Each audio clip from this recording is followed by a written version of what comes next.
Assalamualaikum warahmatullahi wabarakatuh. Perkenalkan nama saya Ardelia Lutfi Agatha dari SI 4607 dengan NIM 12022220070. Saya dari kelompok 5 akan menjelaskan mengenai materi yaitu Setless IPv6 Assignment Method di mana di dalamnya memuat SLAAC only and SLAAC plus DHCPV6. Sebelumnya kelompok 5 terdiri dari saya sendiri, Ardelia, kemudian ada Fauzan, kemudian ada Stefidia. Nah, yang pertama itu membahas SLAAC atau Stateless Address Auto Configuration. Nah, dari pengertian sendiri itu ada layanan stateless yang berarti tidak ada server yang menyimpan informasi alamat jaringan untuk mengetahui alamat IPv6 mana yang sedang digunakan dan mana yang tersedia. Kemudian ia juga mengirimkan pesan ICMPv6 RA secara periodik yaitu setiap 200 detik ia menyediakan pengalamatan dan informasi konfigurasi lainnya bagi host untuk melakukan konfigurasi otomatis alamat IPv6 mereka berdasarkan informasi di RA. Nah, kemudian host juga dapat mengirimkan pesan router solicitation atau RS yang meminta RA. Nah, SLAAC ini digunakan sebagai SLAAC saja atau SLAAC dengan DHCPV6. Nah, stateless IPv6 assignment method terbagi menjadi dua, yaitu SLAAC only dan SLAAC with DHCPV6.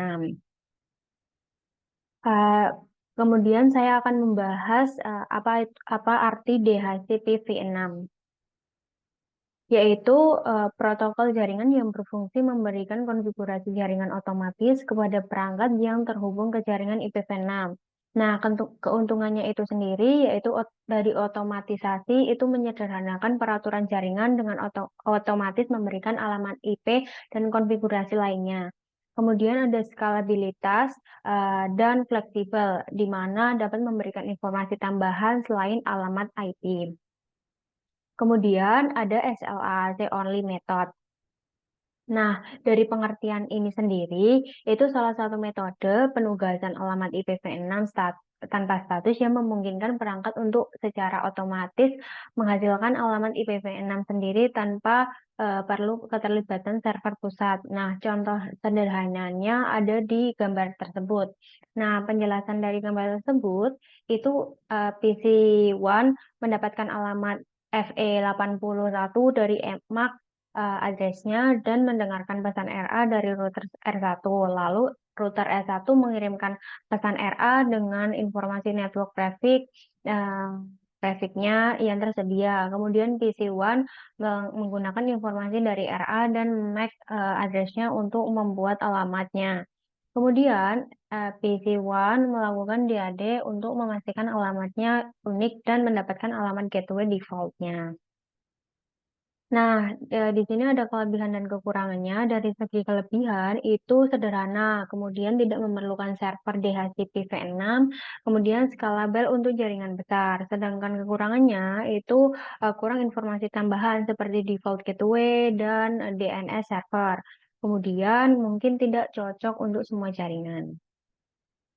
Nah, kemudian di sini akan membahas tentang SLAC with DHCP-V6 method.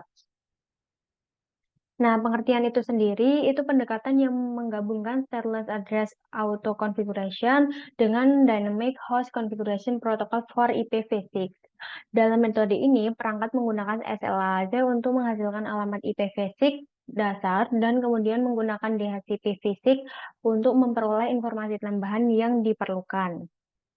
Nah, di sini ada juga kelebihan dan kekurangannya. Nah, kelebihan itu sendiri menggabungkan otomatisasi SLAC dengan informasi tambahan DHCP fisik, kemudian menyediakan default gateway, DNS server, dan konfigurasi lainnya. Kemudian ini juga cocok untuk jaringan yang kompleks. Sedangkan kekurangan itu sendiri yaitu konfigurasi router dan perangkat lebih kompleks, serta memerlukan server DHCP fisik.